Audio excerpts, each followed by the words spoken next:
Dogs में 4 तरीके की एनर्जीज़ होती है और एनर्जीज़ का मेरा मतलब है कि यार डॉग जो होता है इन किसी एक एनर्जी के टाइप में पैदा होता है। ये कोई ब्रीड से रिलेटेड नहीं है, हर एक डॉग किसी ना किसी एनर्जी के टाइप का हो सकता है।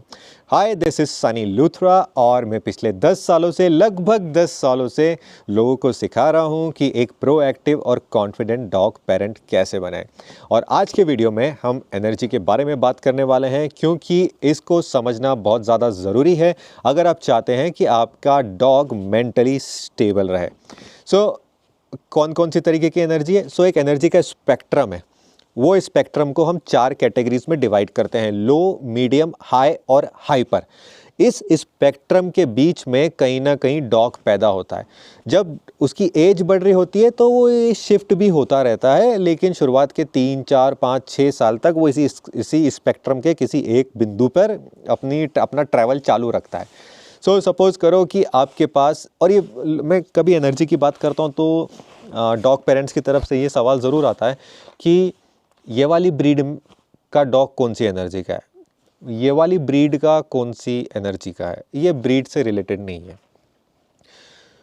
जो सॉफ्ट ब्रीड्स हैं लाइक लैब्राडोर है और ये सब है, इनमें आपको लो, मीडियम और हाई ज़्यादा मिलेंगे।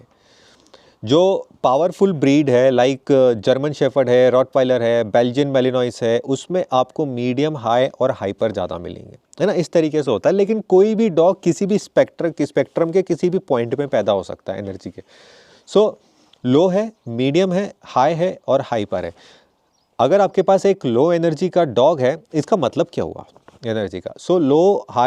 लो, मीडियम, हाई और हाइपर का मतलब है कि एक डॉग को कितना मेंटल स्टिमुलेंट लगता है, उसको कितनी एक्सरसाइज लगती है और उसको कितना डिसिप्लिन लगता है। अगर उसको हम उतना डिसिप्लिन नहीं देते हैं जो उसके एनर्जी के अप्रोप्रिएट है, हम उसको उतनी एक्सरसाइज नहीं देते, हम उसको उतना मेंटल स्टिमुलेंट नहीं देते जो उसकी एनर्जी के अप्रोप्रिएट है, उसमें मेंटल इश्यूज आना स्टार्ट हो जाते हैं। ओके, इसलिए हमें उसकी एनर्जी को समझना बहुत ज़्यादा ज़रूरी है। एक लो एनर्जी डॉग को, लो एनर्जी डॉग के जो डॉग्स होते हैं उनको इतनी वॉक पसंद नहीं होती है, वो ज़्यादा वॉक नहीं करते हैं, ज़्यादा प्ले नहीं करते हैं और ज़्यादातर उनको सोना पसंद होता है। अगर आपकी ऐसी लाइफस्टाइल है कि आप घर में ज़्यादा रहते हो और एक जगह पर बैठे रहते हो, तो आपको इस तरीके का डॉग आपके एक अच्छा कंपेनियन आपके लिए बन सकता है। दूसरे टाइप का डॉग है जो कि मीडियम एनर्जी का डॉग है। इनको थोड़ी वॉक लगती है, 30 मिनट्स की वॉक लगेगी इनको, 30 से 45 मिनट्स की 2 बार वॉक लगेगी। और इनको प्ले सेशंस लगेंगे दिन में 1 बार या 2 बार 15 से 20 मिनट के, और उसमें ये काफ़ी खुश होते हैं। 15-20 दिन में आप इनको नेचर की एक आउटिंग दे दोगे तो ये बहुत ज़्यादा हैप्पी रहते हैं। ओके, उसके बाद होते हैं एक high energy dog. High energy dog बहुत सारे इंडीज़ जो हैं वो हाई एनर्जी के मिलते हैं हमको, काफ़ी मिलते हैं हमको इंडीज़ के अंदर हाई एनर्जी। अगर आपके पास एक हाई एनर्जी इंडी है, उसको लगभग 1 घंटे की 2 वॉक लगेगी, उसको दिन में 20-20, 25 मिनट के दो प्ले सेशंस लगेंगे, है ना। और हफ्ते में 1 बार उसको आउटिंग लगेगी। अगर हम ये सब चीज़ें उसको नहीं प्रोवाइड करेंगे तो इसके अंदर मेंटल इश्यूज़ आने के चांसेस बहुत ज़्यादा बढ़ जाते हैं। चौथी टाइप है हाइपर। हाइपर एनर्जी के जो डॉग होते हैं वो आपको पुलिस में ज़्यादा दिखेंगे, गार्ड डॉग्स में ज़्यादा दिखेंगे, गार्डिंग करने में। ये जो डॉग्स होते हैं इनको कोई ना कोई जॉब चाहिए होता है। आप इनको एक्सरसाइज भी प्रोवाइड कर दो, इनको हर चीज़ प्रोवाइड कर दो, लेकिन अगर आप इनको कोई जॉब नहीं दे रहे हो, कोई इंटेंसिव जॉब नहीं दे रहे हो, भले ही वो एजिलिटी का है या फिर गार्डिंग का है या फिर कोई पुलिस वर्क है या फिर कुछ बैकपैक कैरी करने का है या फिर बाइसिकल्स के साथ आपका भागने का है, कोई जॉब इनको देना पड़ेगा। अदरवाइज़ इनको आप शांत नहीं रख सकते, इनके अंदर इश्यूज़ आना स्टार्ट हो जाते हैं। इसलिए हमें डॉग की एनर्जी को देखकर और अपनी लाइफस्टाइल को देखकर एक डॉग लेना चाहिए।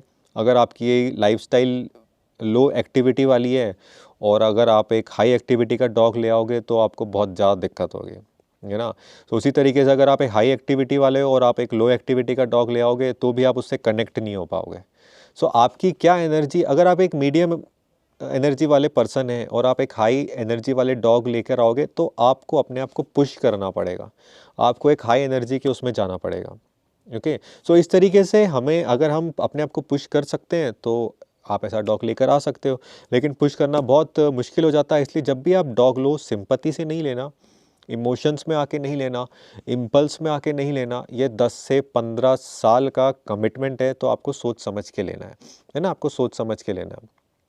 सो एनर्जी को देखना बहुत ज़्यादा ज़रूरी है अगर आप अपने डॉग को हैप्पी रखना चाहते हो, मेंटली बैलेंस रखना चाहते हो, क्योंकि आपको उतना स्टिमुलेंट प्रोवाइड करना पड़ेगा, उतनी एक्सरसाइज प्रोवाइड करानी पड़ेगी और उतना डिसिप्लिन देना पड़ेगा, तब जाके वो शांत रहेंगे। So thank you so much.